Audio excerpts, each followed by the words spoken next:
I'm here with Medea Benjamin and Cole Harrison, Executive Director of Massachusetts Peace Action. And we are really excited to have a program tonight, 1 year later after the invasion of Ukraine and almost a decade after the US started arming the civil war in Ukraine.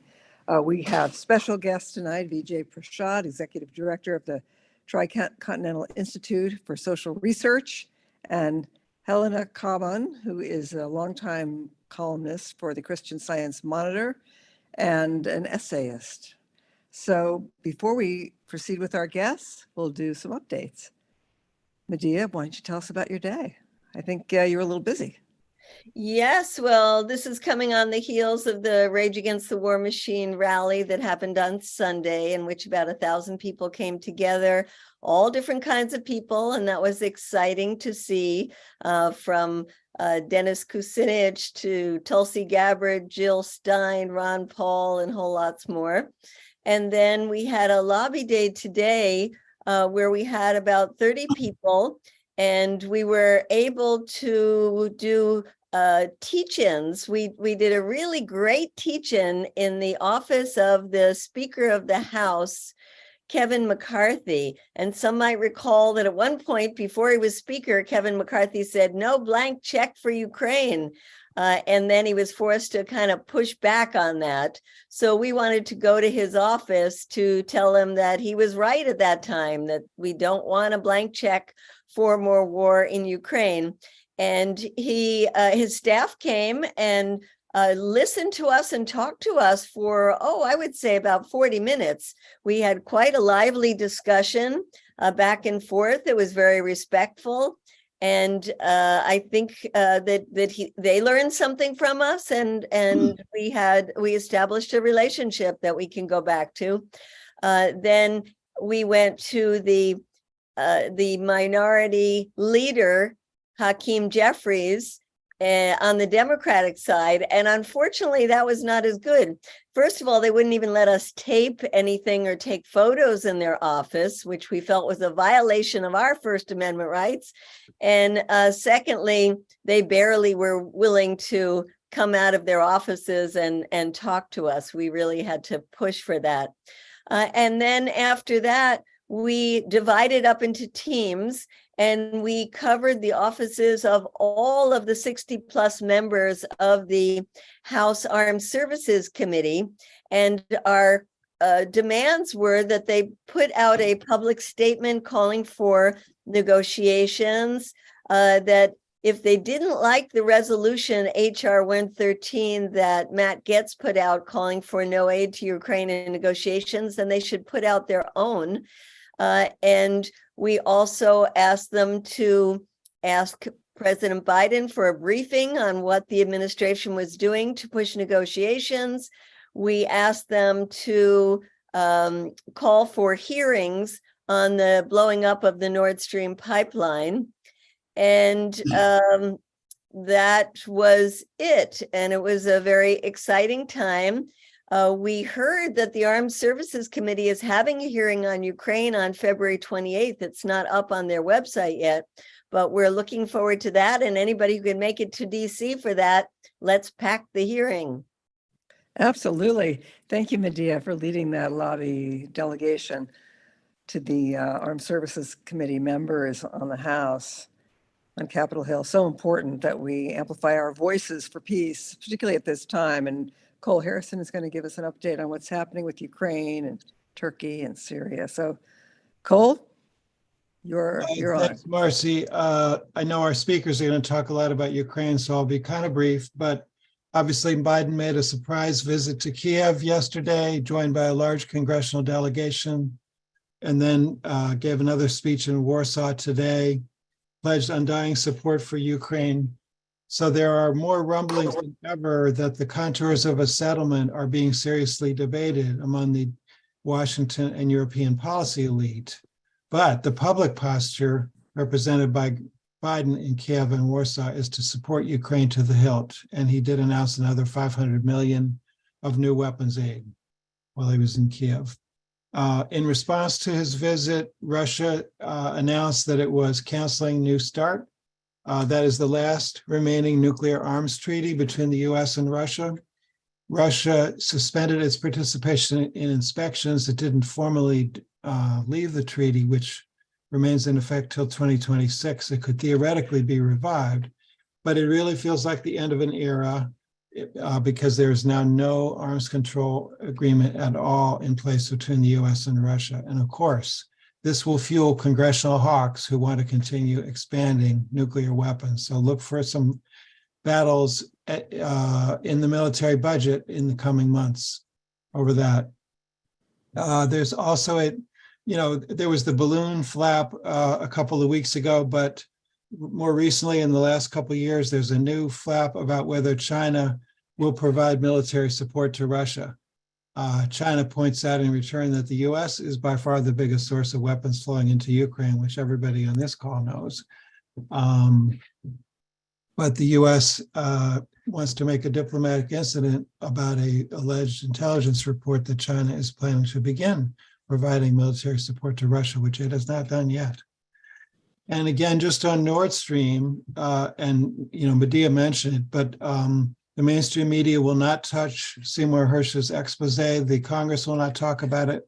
I know Helena's been writing about this, so I'll leave it to her to go into it. But it's just a case where it doesn't fit the narrative. The war in Ukraine is a holy war, and it doesn't fit to see the United States playing dirty tricks and using sabotage and really an illegal sabotage of the pipeline to continue to drive a wedge between Germany and Russia and make sure Germany could never import gas again from Russia, and therefore it has to get it from Texas. And while I have the floor, I'm just going to give a quick update on the earthquake in Turkey and Syria. It's now up to 46,000 deaths. They're still counting. There was another quake in the area today, apparently not as serious, but they have these aftershocks. And just to say that relief efforts in Syria are hamstrung by US sanctions, which continue to prevent import of goods into Syria. So we need President Biden to lift all sanctions now on Syria to allow earthquake relief to proceed. And even Saudi Arabia, which is a longstanding adversary of Syria within the Arab world, is now calling for normalization of relations with Syria. So the United States is increasingly an outlier on this. I'll just take the liberty of putting a link in the chat for an action page where you can contact Congress to say, drop the sanctions on Syria for Christ's sake. Thank you. Absolutely. And maybe we can return to that action when we break with our speakers, and that will be one of our actions tonight. We'll probably take 2 or 3, so just stay with us. And in terms of the Ukraine and amplifying the voices of the peace movement, I wanted to take a moment before we go to our speakers, our special guests, and share with you some of the actions that are going to be held on this Friday, the 1-year anniversary, a somber anniversary of the Russian invasion. So if Shay, you can bring us the homepage of the Peace in Ukraine website, we can take a look at what's happening, because we have actions across the country. And if you are not part of an action, it's not too late to plan one. You only need a few people. So if we scroll down, here's our peaceinukraine.org website for the Peace in Ukraine Coalition. Okay, we'll stay there for a second. Okay, you can see there's an action in Philadelphia.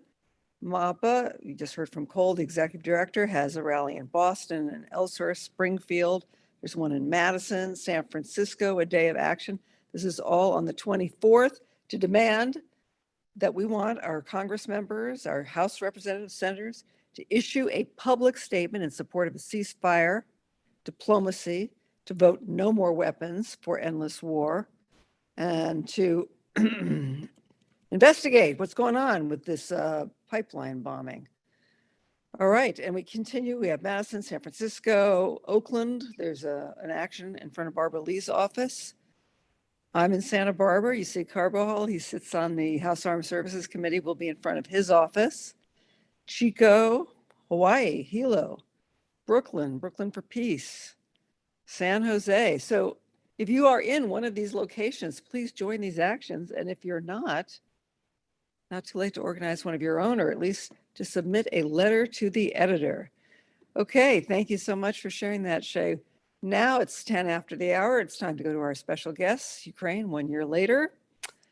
We're going to go to Jody Evans, the co-founder with Medea Benjamin of CODEPINK, to introduce our first guest. Jody. Okay, I will do that, but I just want to say that also before Biden went to Ukraine, CODEPINK's Olivia disrupted his dinner, calling on him for diplomacy and to end the blockade of Cuba. If you missed it, it's on CODEPINK Twitter. So welcome, BJ, from a very full and busy Red Books Day. I know you've been up for the last 24 hours, so we're super excited and grateful that you're extending your day to include us. For the few of you that don't know who BJ is, he is a Marxist historian and journalist, the director of Tricontinental Institute for Social Research, a movement-driven research institution based in Argentina, Brazil, India, and South Africa.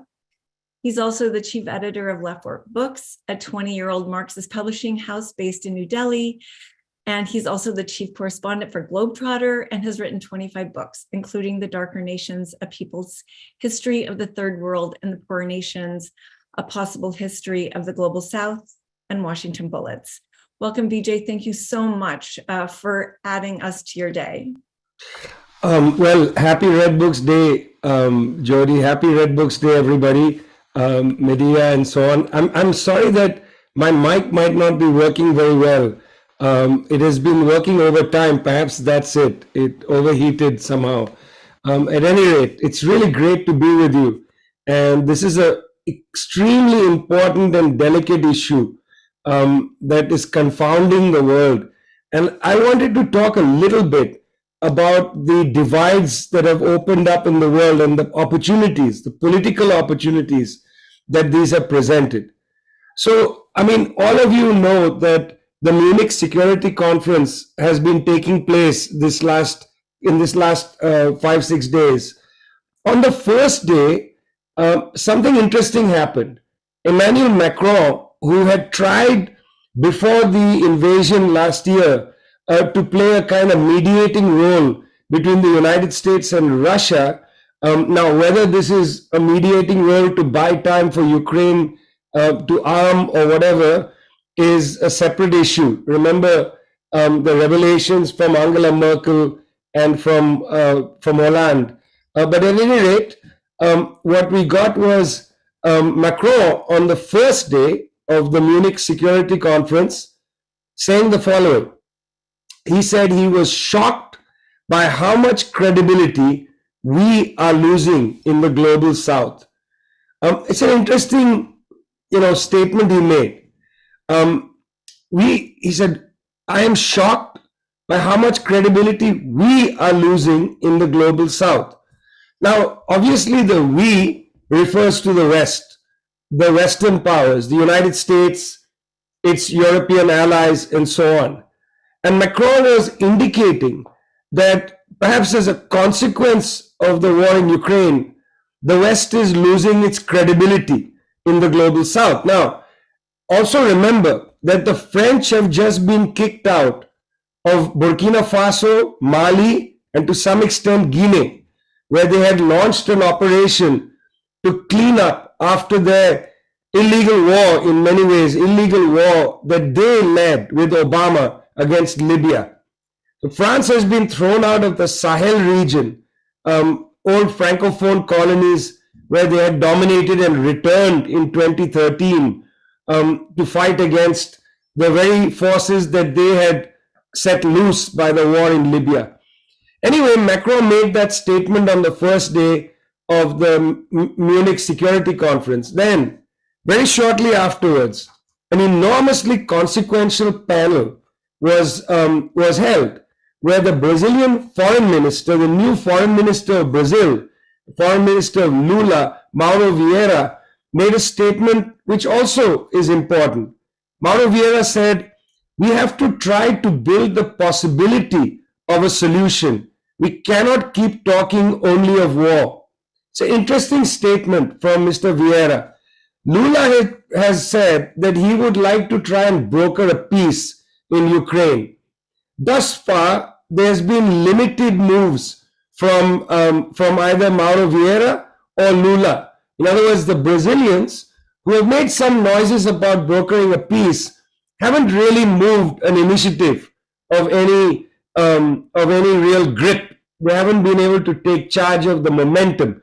Very hard to push back against the West's belief that this war must be continued forever. But nonetheless, Mauro Vieira made this statement. He was on a panel with two other people of importance, and we need to pay attention to what they're saying. Firstly, the Vice President of Colombia, Francia Marquez, who had just been in Cuba, made very strong statements against the US blockade, the illegal blockade on Cuba. Francia Marquez, at the Munich Security Conference, sitting beside Mauro Vieira of Brazil, said that the issue of climate change and the Amazon are being utterly set aside. And she said, we don't want to go on discussing who will be the winner or the loser of a war. We are all losers. And in the end, it is humankind that loses everything. A very important comment made by the Colombian vice president, not reported at all in the United States, I must say. Sitting next to Francia Marquez, who happens to be an Afro-descendant leader, social movement leader in Colombia, and is the vice president, sitting next to her was Sarah Kuno-Gongelwa Amadila, who's the Prime Minister of Namibia. Now, Namibia has not played a major role in world affairs for a long time. It has been effectively silenced by the kind of IMF structural adjustment suffocation on the country. But the Prime Minister of Namibia, which was one of the countries that abstained in the United Nations vote, the Prime Minister of Namibia, I'm going to try to do something to my microphone. Let's see if this works. I hope this is a little better. Much better. It's clearer but softer. Yeah, I know. There's a problem here. As I said, my computer is in distress. No, that's great now. It's the CIA, my dear. They have many ways of getting at us. Anyway, the Prime Minister of Namibia, which is one of the countries that voted to abstain on the resolution in the United Nations on the war in Ukraine, she said, she made the strongest statement, which surprised me actually. She said that the issue should be, countries should resolve to fix the problem, not to ascertain blame. The issue isn't who's at fault. Let's fix the problem. And then she said, the bottom line is that money used to buy weapons would be better used to promote development in Ukraine, in Africa, in Asia, in the European Union itself, where many people are facing hardships. Now, what's interesting is that these leaders from Namibia, from Colombia, from Brazil, and other countries are saying things completely different than what is being said in the Western capitals, which is why Emmanuel Macron on day one said the West is losing credibility in the global South. But because of the racist way in which the North Atlantic powers operate, they use the phrase international community to refer only to themselves. When Biden says, for instance, the international community believes, what he means is that the old settler colonial countries and the old imperial homelands believe. Every time they say the international community believes, I only hear them saying the old colonial countries and the settler colonial states believe. In other words, old Europe, and then the settler colonial countries, United States, Canada, Australia, New Zealand, and so on. But what's being said by the majority of the world's people is not paid attention to at all. Now, let me actually explain what I mean about the majority of the world's people, because this may not be clear to everybody. There are about 7 billion people in the world. there are about 1 billion people in these countries I have called the old colonial states and the settler colonial states. There's about 1 billion people in these parts of the world, in Europe, Australia, New Zealand, United States, Canada. 1 billion out of 7 point some billion people in the planet. Even among that 1 billion, there is of course not unanimity of opinion. But somehow it's okay for Biden to walk astride the planet, as his predecessors did, Trump, Obama, and so on, and speak in the name of the whole planet. You see, until recently, after the collapse of the Soviet Union, until recently, the US president basically assumed that what they said goes. What they say goes. What they say goes, everybody will line up behind them. And if they don't line up, they'll get whipped into line by their debt problems, the IMF, sanctions, and so on. But you see, the world has changed. Now there are countries like China, which is the largest trading partner of most of the world. And countries no longer are beholden to the United States. They are no longer prepared to be whipped into shape. And this is a surprise to Emmanuel Macron, who says we have lost our credibility. It's not just credibility. You've lost your leverage. You've lost your leverage because countries like Namibia don't only come now to the IMF, they go to the People's Bank of China. They go to the BRICS Bank. They go to other places to deal with their balance of payment shortfalls. You've lost your leverage, not your credibility. Macron used the word credibility. In fact, that's wrong. You've lost your leverage. People are not interested. And let me point this out a little stronger. You see, in countries like India, governed by the right wing, countries like South Africa, not really that much left any longer, country like Brazil now in the center left and so on, it doesn't matter what the political orientation of the government is. Doesn't matter. These countries now have incubated a middle class that no longer wants to be pushed around. There is a kind of middle class anti-colonialism that has developed. If you go and look in India, for instance, the Indian Foreign Minister, S. Jaishankar, has been very firm in his denunciation of the pressure on India by the United States and Europe to break ties with Russia. Very firm. He's been very critical. And all his videos go viral in India among a middle class that says, finally, we are standing up to the white man.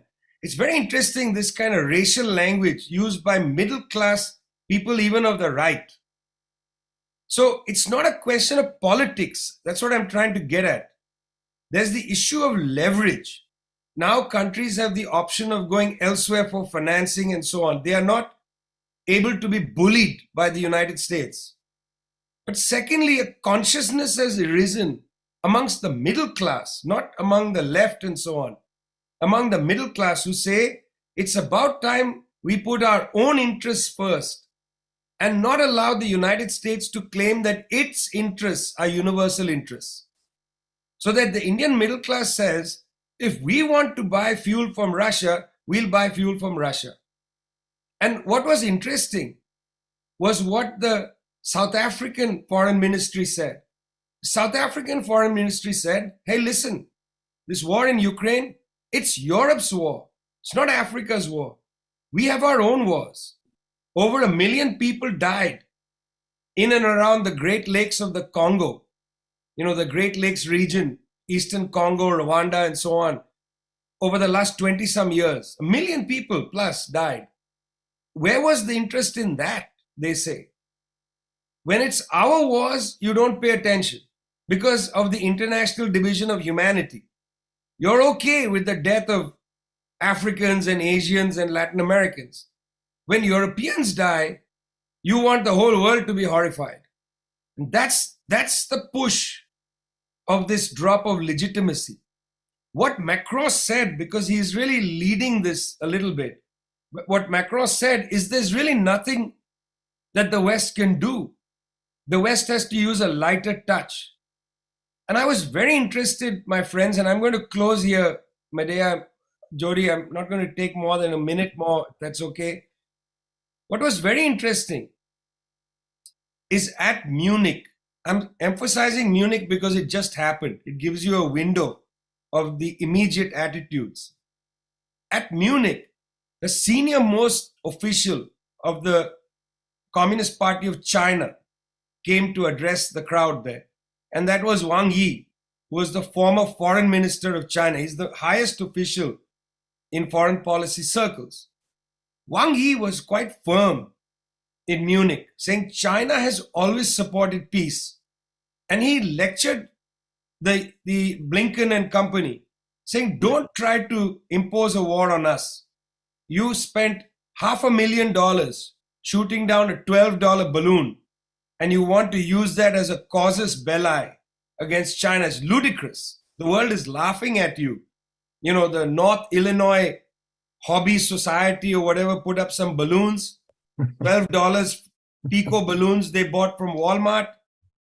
And here you are with a $500,000 missile, shooting it down and blaming China and tried to build up war. Wang Yi said, don't do this, okay? Let's grow up. And then the Chinese released a very interesting document, which I commend to all of you to read. They released a document called the Global Security Initiative Concept Paper. Peace is on the table, friends. It comes from Colombia. It comes from Namibia. It's coming from Brazil. It's also coming from the Chinese. Now, will the United States come to terms with the fact that it is merely another country out of 193 countries on the planet? That the United States might need to learn to listen to other countries in the world and not always lecture them? Will Biden learn that the world is neither the United States' backyard nor its front yard, as he said about Latin America, trying to be all liberal? He said, Latin America is our front yard. It's not your yard. It's neither your front yard nor your backyard. It's its own place in the world. The United States is merely a parochial country, one more parochial country in a planet with 193 countries. And I very much hope Code Pink will find a way to allow people to understand, come to grips with the fact that this belief in American exceptionalism or the greatness of America, calm down, guys, calm down. Try to fix your own country. Don't tell everybody else what to do in theirs. Thanks a lot. Thank you, Vijay Prashad. Such an honor to have you with us. Executive Director of the Transcontinental Institute for Social Research, author of 40 books. It's illuminating to listen to you and to know that countries have other resources, you know, that the world is changing. It is no longer a unipolar world. All right, we are going to welcome our next speaker, our next guest, and that is Helena Cobban. She is the president of Just World Educational and an essayist. She's a veteran global affairs analyst, former longtime columnist for the Christian Science Monitor in Boston. Of her 7 sole-authored books, 4 dealt with the Middle East, the rest with more global topics. In 2010, she founded the publishing company Just World Books, which focuses on works relating to Palestinian rights and anti-militarism. As president of Just World Educational, she has led groundbreaking public inquiries into the conflicts in Ukraine and Syria, US-China relations, the world balance in the wake of the COVID pandemic, and the Palestinian search for justice.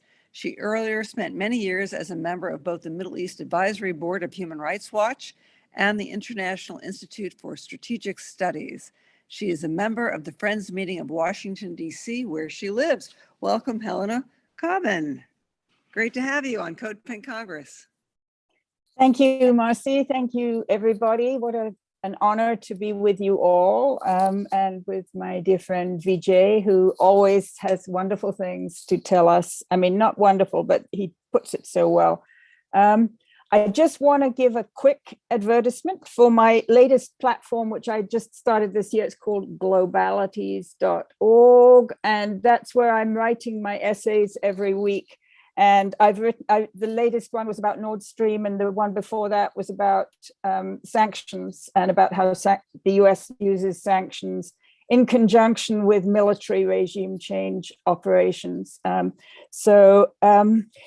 and I was struck when Vijay was talking about like the US claiming to speak in the name of the international community. The other kind of trope that I really always am amused by is when they talk about the rules-based order. And I figure that means we make the rules and you take our orders. So that's really the way to understand it. But I think what Marcy and everybody wanted me to talk about mainly here today was something that I wrote about last month, which is the virtues of a Korea-style armistice in Ukraine. Because one thing I've noticed, you know, I just turned 70, but I've got a lot of young people that I work with and do things with, and they really don't have familiarity with a lot of diplomatic terms, especially arms control or nuclear weapons. I mean, all of that language that those of us in the older generation, you know, came to understand back in the 70s, 80s, whatever, has kind of fallen off the discourse since the end of the Cold War. And in the era of US hegemony, you know, it was all about we'll boss the world and we'll intervene here and we'll intervene there. So I think talking about a ceasefire and how you actually get to a ceasefire and the meaning of the term armistice is something that is very empowering for everybody. We've been in Just World Education, we've been calling for a ceasefire since last April. You know, we had this wonderful project that we did that Vijay and Medea were both a part of, and a lot of other great thinkers and peace activists. And we came out with that report. Go to our website to find it. So we were calling for a ceasefire, but then recently I thought, you know, I really want to flesh this out more. So I am one of the few people who is kind of tangential to the US political elite, who has actually experienced living in a war zone. I mean, there are a lot of people in this country who have fled here from war zones, mainly in Central America, you know, where the wars have been caused by the US. But most of those people are not in the political elite. So it's very easy for, you know, somebody who's been to Harvard or Stanford or MIT and gotten a doctorate hither or yon to just talk about wars. That's something really easy. I lived for 6 years in Lebanon during the Civil War, and I really understood what a war was like from the inside because I was married to a Lebanese person and he had family on both sides of the front line. It was a really important experience for me. So, you know, I know that ceasefires come in a lot of different flavors. You can have a humanitarian ceasefire to evacuate wounded people. You can have a ceasefire in a certain zone if there's like a sensitive facility or whatever. But the kind of ceasefire that we should be calling for in Ukraine is called an armistice. And that's a term that we used to know here in the United States pretty well because there used to be something called Armistice Day, which was November 11th, which, you know, marked the end of the fighting in World War I, but then it got reframed, rebranded as Veterans Day. And people kind of forgot to think about what does it mean to have an armistice. I think it's really important for us to retrieve that history. There have been many other armistices, and you know, right now there are armistices in various places around the world. Today, I want to briefly talk about the one that halted the active fighting in the Korean War in 1953.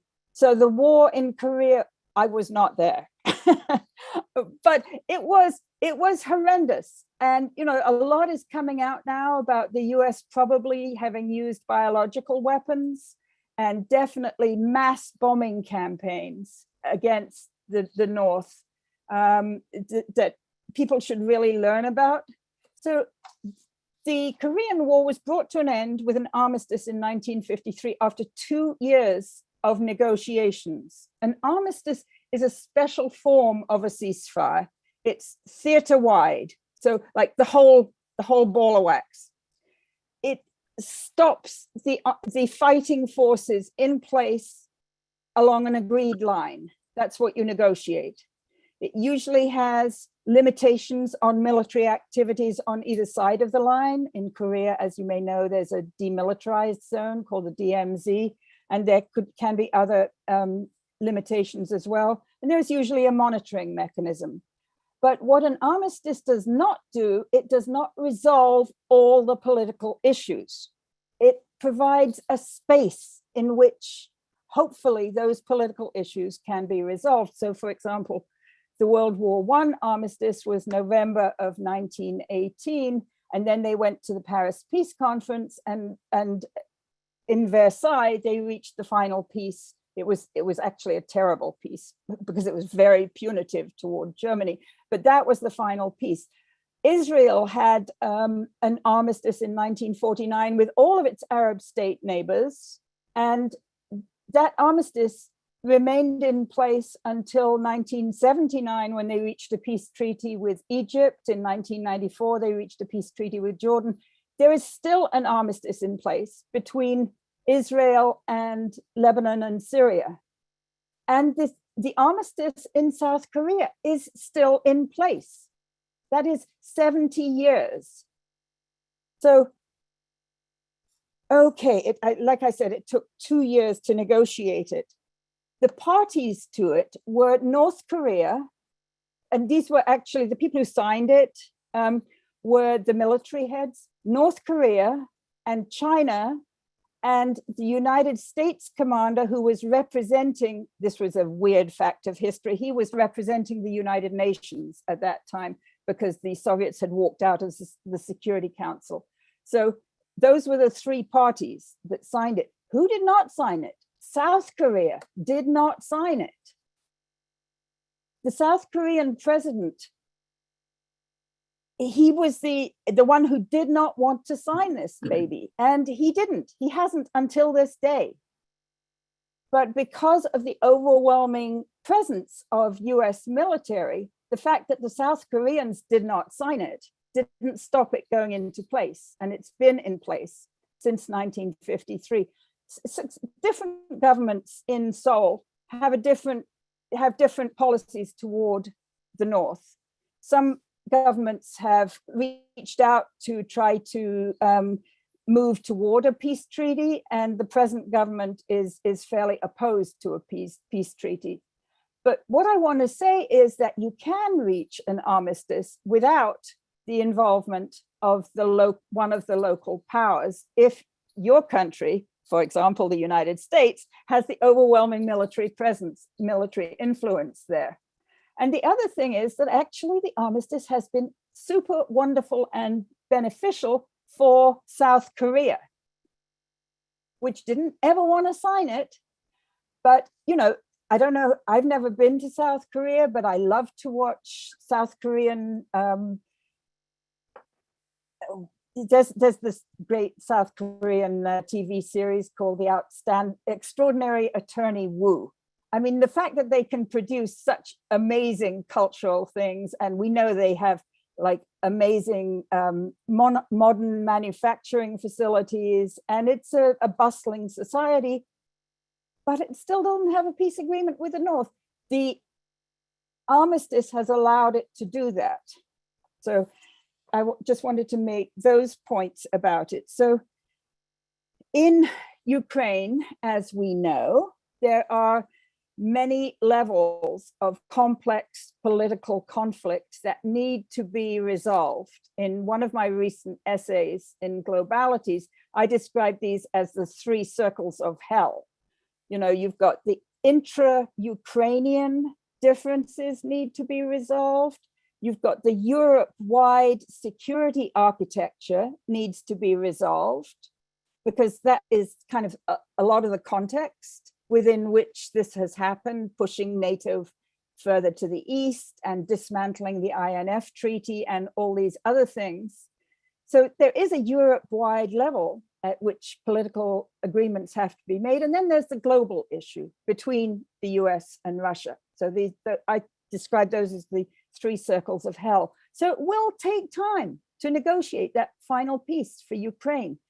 And, you know, people say, well, how can we possibly negotiate a peace in Ukraine, you know, in time to stop the fighting? And my answer is no, you don't have to. What you have to negotiate, what you have to achieve is that special kind of a ceasefire known as an armistice. And that's what we should be aiming for. So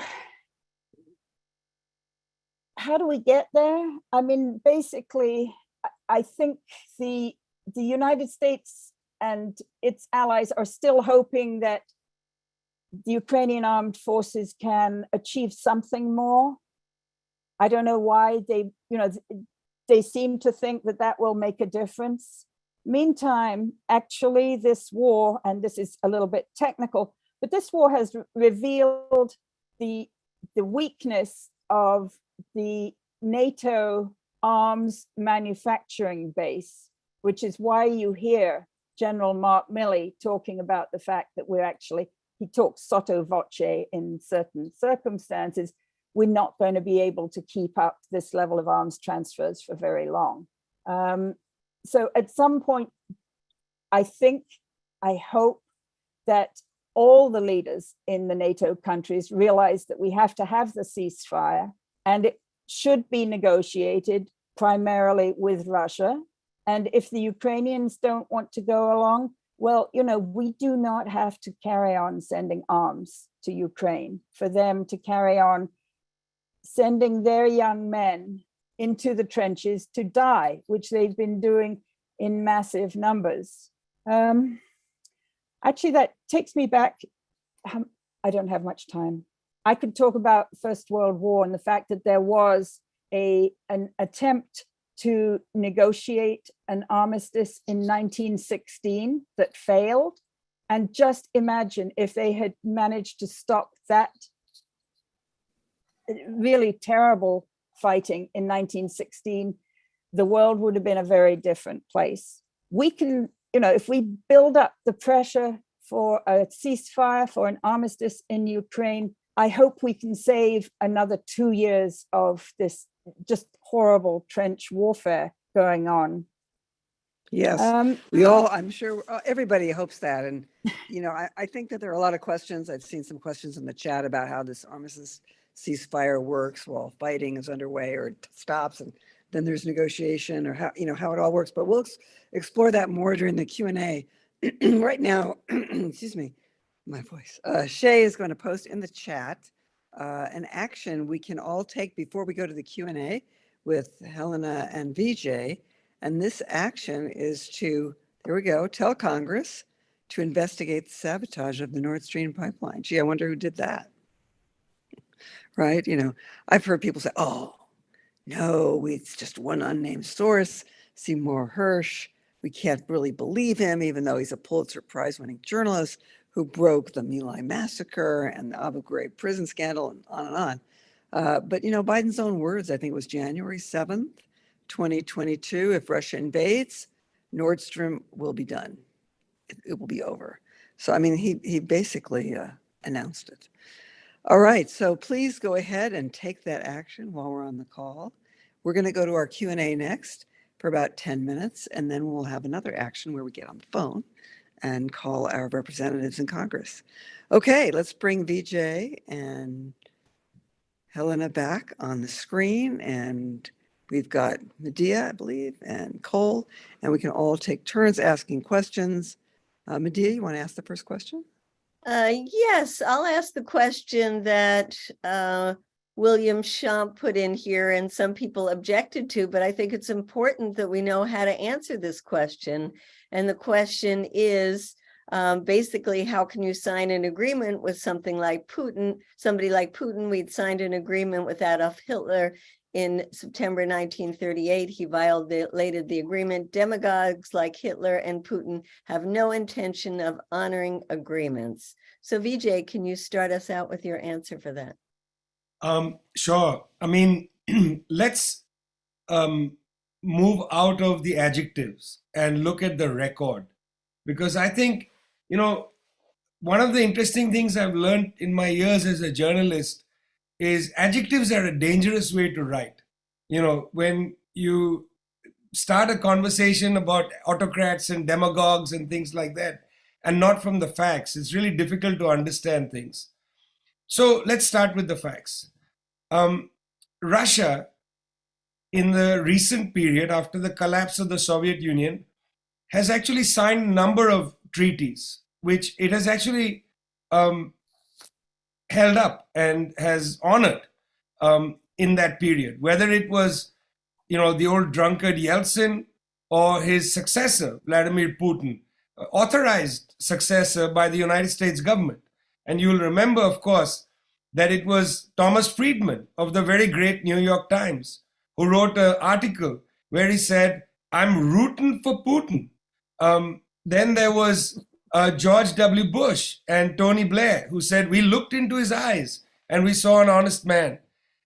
I'm really uncomfortable with characterizations of people, either "I've looked into their eyes, he's an honest man," or "he's an autocrat." These are not useful ways of discussing international relations, frankly. The Russians, in this period from 1991, have basically honored treaties. The first treaty that they really walked away from was today, or rather yesterday, when Mr. Putin said, "We're not going to continue with the New START," which would have expired in 2026. But let's then look at the record of the United States. United States unilaterally walked out of the Anti-Ballistic Missile Treaty 2002.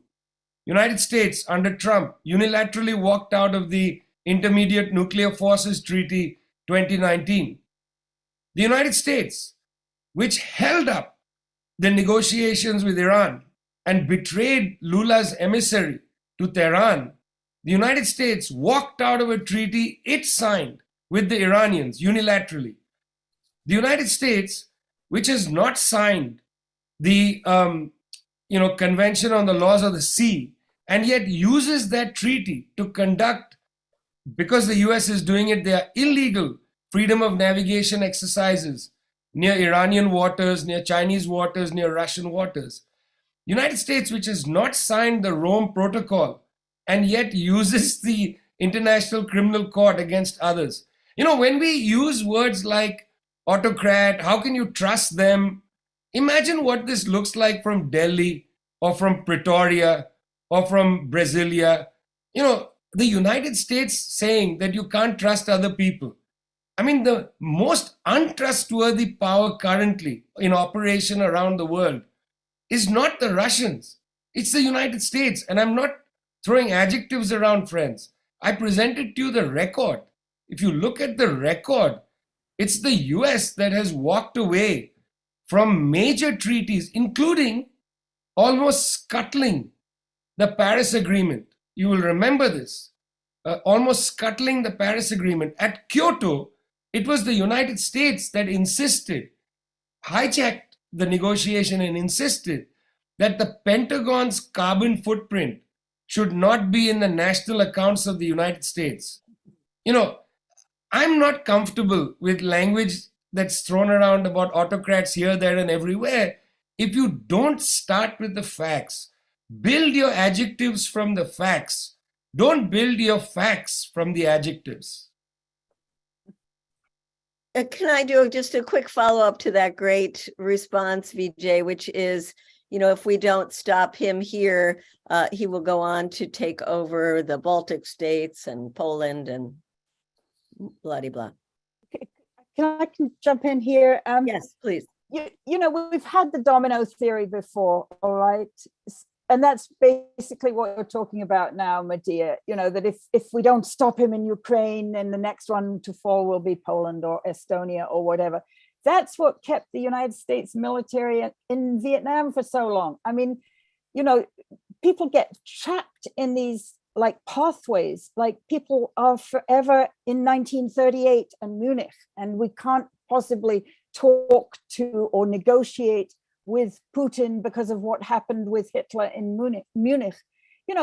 as Vijay said, our country is the one that has to establish its credibility and its trustworthiness. So if there is, just segueing to how you negotiate a ceasefire with President Putin, is, maybe you can't do it directly, immediately. Maybe you need a mediator. There are all kinds of powers out there eager to mediate this. Turkey, Brazil, probably South Africa, China, many, many countries would be eager to mediate. This, I think, is what the UN Secretary General should be doing. The Pope seems to be doing more in terms of trying to negotiate a peace than the UN Secretary General right now. So, you don't have to, you don't make peace with your friends. I mean, you make peace with people that you need to end conflict with. So maybe you don't trust the outcome, you can't trust his word, so therefore you have a monitoring mechanism. And if, there's all kinds of diplomacy that has been developed over the last, thousands of years of human history for people to be able to credibly end conflicts. But we've kind of forgotten here in the United States, because we've been the hegemon for 30 years, that this is possible. That's right. And I like to remind people that even during this crisis, Ukraine and Russia have negotiated prisoner exchanges. They've negotiated the flow of grain exports, and they've negotiated UN inspections of nuclear plants. All right, Cole, you got a question? Yeah, I'd like to follow up with Helena, because that's exactly the stuff I've been thinking about, is what are the actual modalities and mechanisms where a series of talks are going to come together? Do we think talks are happening in the background now? But do they, I think Erdogan's hands are a bit full at the moment, but several of the other prospective mediators you mentioned, do seem that they'd really like to do this. So what's holding them back? Why doesn't Pope Francis make a speech tomorrow saying, I'm inviting Putin and Biden and Zelensky to come to Rome next week and talk about this? How does it work? Do they really agree to come to the table ahead of time before it's announced publicly? How does this happen?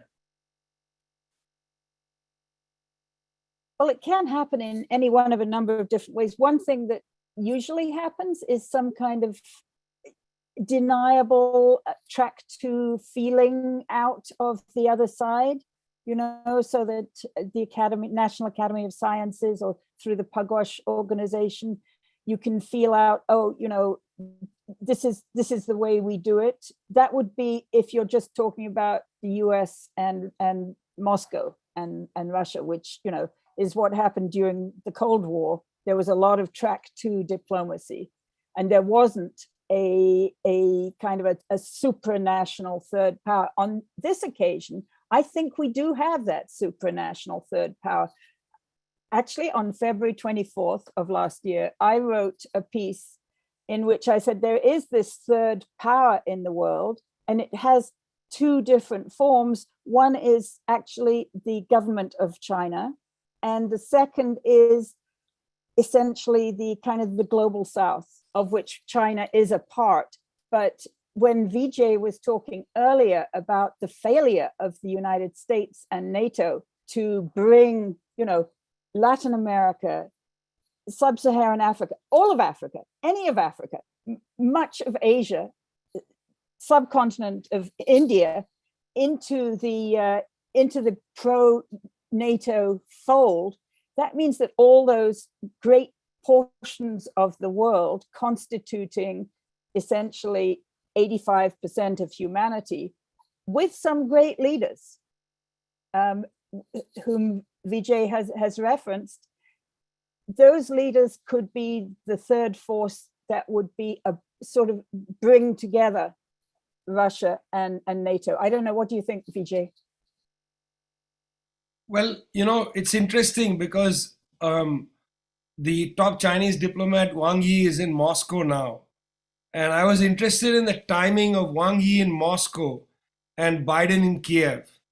And, at the same time, the foreign minister of China in Munich, who used to be the Chinese ambassador to the US, Kang Chin, he made an interesting statement.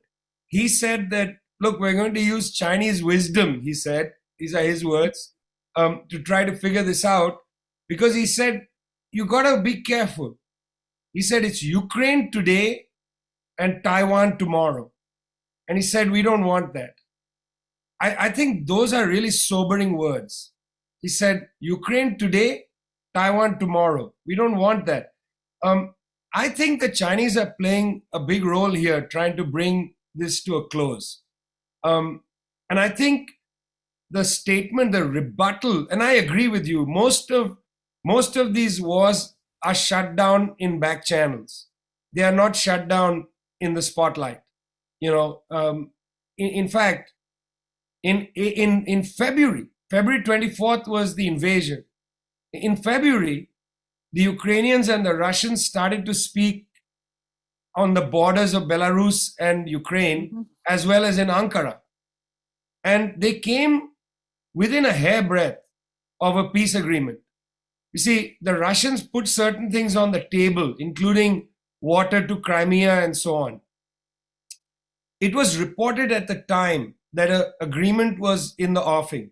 An interim agreement had been inked by the two sides. This was in the press at the time. Then, Helena, you'll remember this disappeared. Boris Johnson arrives in Kiev, and then Lloyd Austin arrives, and he says in Kiev that we will need to weaken Russia. And you start seeing the arms go to the Ukrainians. And basically, I think Zelensky was arm twisted. His ego got the better of him. They told him, we're going to arm you to the hilt and you will defeat Russia. This came out in Foreign Affairs last year in the fall, when a conservative foreign policy specialist wrote an article which was basically pummeling Putin. But in the article, she said that, well, in March, there was an agreement, but the agreement fell apart. Now, why did that agreement fall apart? It's my opinion that the US has utilized this conflict in a very blunt way to bring the Atlantic Alliance back on side. There was a real feeling that the Atlantic Alliance is slipping. So it's not that there's no room for negotiation between Ukraine and Russia. That was already on the table. You'll remember that Zelensky was elected as a peace candidate. There is room for a negotiation. And as I've said now for almost a year, you can't take Ukraine and relocate the whole country to Iowa. It's going to have to live next to Russia. They're going to have to make an accommodation with each other that's sustainable. You can't build a situation now again. I mean, I agree with your armistice idea in the short term. But look, 60 years from now, we don't want to see a DMZ like in Korea. I've been to South Korea many times, and people on this call have been to the DPRK as well. That war has traumatized the Korean people, and it continues to traumatize them. When I was there in South Korea in December, there was an exchange of fire in the Sea of Japan. It's an intolerable situation. So the Ukrainians have to come to terms with the fact they're going to have to live next to Russia. They can't be relocated en masse to the United States. Imagine the whole population shows up in Iowa. I'd like to see what the American politicians think of that. Will they be then flying them all off to New York City or wherever, as they did with, the other migrants who were flown to Cape Cod? How would that be tolerated? Probably no, because they're white, actually. No, but I still think it would be intolerable because there would be too many of them coming in. So just the final point here, I think, is that there is space for negotiation. And I'm sure outside the bright lights of Munich, back channel conversations are taking place. Now, the real issue, my friends, and I'm asking this to you, Code Pink, with all sincerity, because I'm trying to understand it. Is the US ruling class wretched enough to ignore all signs of great danger and prefer to see the world destroyed than to allow peace to settle in the world? This is a question that needs to be asked of the US ruling class. Is it willing? Of course it is. Is it willing to come to terms with reality? Or is it I going to think- take us off the cliff? I think the ruling class is split. When I was in Harvard in 1972, we had Richard Garwin. He was the nuclear weapons strategist at the CFAA. He said it. He said it's going to be 100 million dead on either side, and we will prevail. That was, Well, he was the godfather of the US nuclear arsenal. we've got to prevent that. Just to pick up Absolutely. on what Vijay said about the US taking this opportunity to bring the so-called Atlantic allies to heel. When I was writing about the Nord Stream explosion, I actually said that it was Biden's way of bitch slapping the Germans, because, you know, he made that announcement about that we know how to end the Nord Stream project on February 7th, with the German chancellor standing right beside him. I mean, that was such a bitch slap, you know. If you go to Merriam-Webster dictionary, a bitch slap is when you make a kind of a public action that demeans and diminishes somebody else and brings them to heel. And that's exactly what he did with Scholz. He did it when he made that announcement. He did it when he blew up the pipeline. And it's quite possible that the leak to Cy Hirsch, which came from a single source, was a kind of an authorized leak to keep on bitch slapping Olaf Scholz. Well, we'll see. Thank you so much. Let's unmute and thank our guests, if you will, please.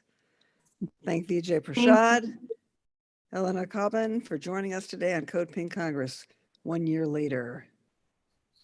Very Thank you so much. Thank you. Thank All you. of you are Thank you. so thank you. excellent. We appreciate your so time. much.